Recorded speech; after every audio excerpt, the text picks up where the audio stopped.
Welcome to Looking Within, a podcast for the spiritual explorer in each of us. I'm Julie.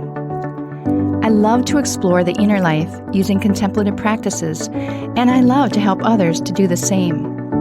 In our time together, I hope you gain a sense of hope, meaning, joy, and love.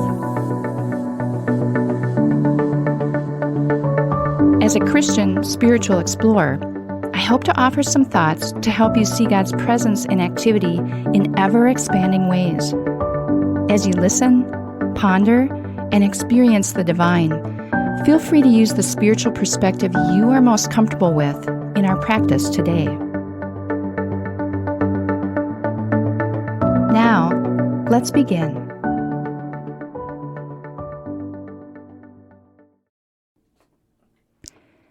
Transition and change.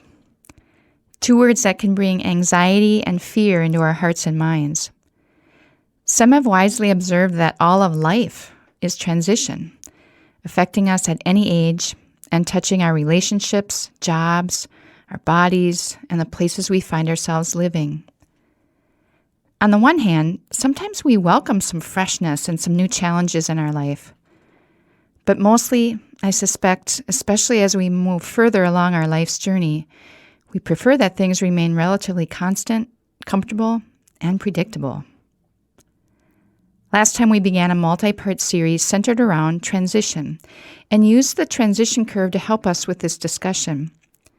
This curve can be pictured as an inverted bell-shaped curve with the word endings at the top left, the word beginnings at the top right, the word uncertainty at the bottom, and a dotted line spanning the top opening.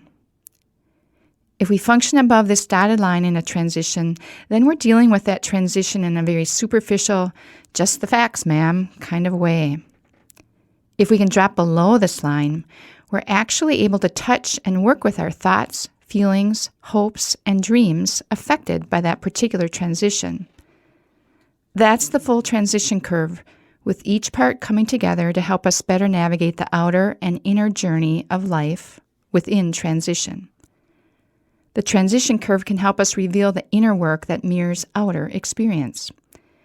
We discover over and over throughout our journey how God repeatedly enters our lives through the very events and transitions that we face. The very things that we may most want to avoid often end up providing rich and ever-deepening experiences of a living relationship with the divine. Hold that thought now as we examine the left side of the transition curve today, the side entitled Endings. We all know in transition, something is ending. For example, when a child leaves elementary school and moves to middle school, when you've taken a new job or you lose your job, when you get married, when you divorce or become widowed, when your body is altered by an accident, age, or illness, or when you move to a new home. These are all examples of some kind of ending, and therefore a transition that is occurring. With any transition, there is inner work to do if you allow yourself to drop below that dotted line boundary between the superficial and the deeper inner you. It's there that you'll encounter a variety of thoughts and feelings, or expectations, hopes, and dreams that may have now been altered in some way. Often the lack of choice is involved, making endings even more difficult. Naming things inside of you is a helpful and essential start. Things like fear, anger, disappointment, or hurt. Unforgiveness may be found inside of us as we find it difficult to forgive someone else, or life, or God, for a transition that's been given to us unplanned and without our permission. Once inner things are named and identified, how do you find some resolution to what's inside of you? How do you address each transition in a way that helps you to resolve thoughts and feelings so as not to carry anger, fear, frustration, and hurt into the next transition that you'll surely be facing? Let's look at this as we enjoy some quiet moments together. In this quiet space and time, I'd invite you to gently close your eyes. I'll sound the Tibetan singing bowl, which will call you to look within. As you're listening to the bowl's reverberations, take 3 deep breaths. Then let your breathing return to normal whenever you'd like. Hear the sound of the bowl now. Let it center you. Let it remind you that God is here with you.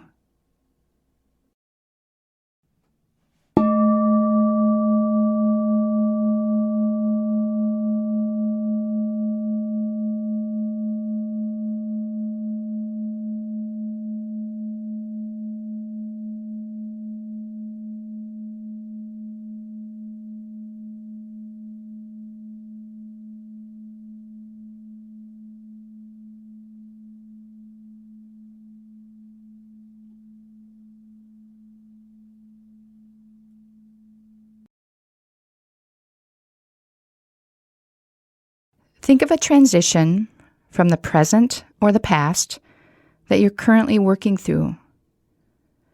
Note where a feeling of anger, fear, or frustration has a surprising amount of energy for you, where it feels stronger than you think it ought to. Have you clearly named this prominent thought or feeling? Have you faced it?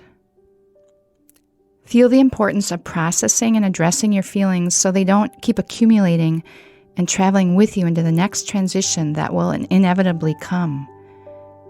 Have a conversation with God about it and hear what God has to say. I'll be back with you in about 3 minutes.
I'd invite you now to take a few deep breaths, in and out,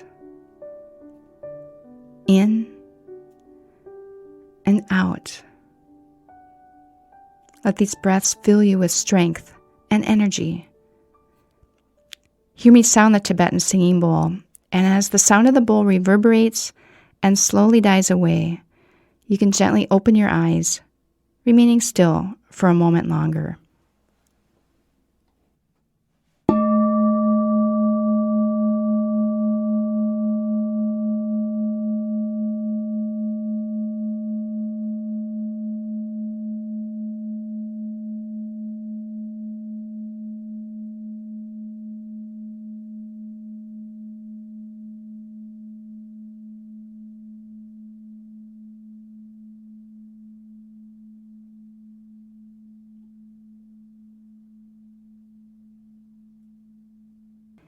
Examining this part of the transition curve, your endings, is so worth your time.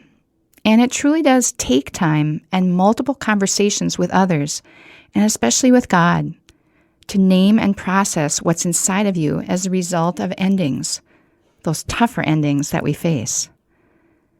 This inner processing actually takes us to the point of realizing that our minds will never fully understand our endings. Our minds will keep cycling through our endings, searching for meaning or an explanation for why something has happened in our life. Ultimately, we'll see that our minds can't help us. This mind-related strategy to finding some answers will not work. And then we'll fall into God. We'll see things with the mind and eyes of Christ. I cannot claim to have mastered this process at all. Not at all. But I do feel confident that when we take these things to God, when we can name what lies deeper within us, really getting at and exposing lingering fear, anger, or frustration created during our endings in life, that we'll begin to find some resolution, some comfort, and some direction, some hope from God. Insights and perspective will come to you that are not just pat answers, but rather a personal, experienced wisdom that you'll need and want to own for yourself. Our initial entry point to this wisdom can be found in the attempt to consciously address our feelings towards endings and transition. Even this naming of what lies inside of us helps us avoid accumulating and dragging forward to the next transition, the thoughts and emotions about a past ending.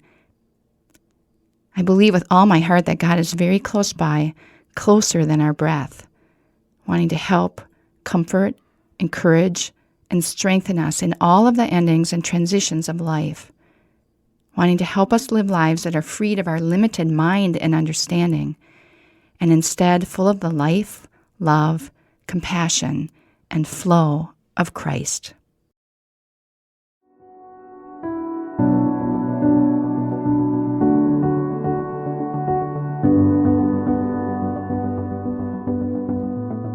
Thank you for making time for your inner self today. Whatever you've discovered and experienced, carry that with you in the coming days. You can find more episodes at our website, gloria-day, that's DEI.com/lookingwithinpodcast, or subscribe through your favorite podcast app. We'll see you next time.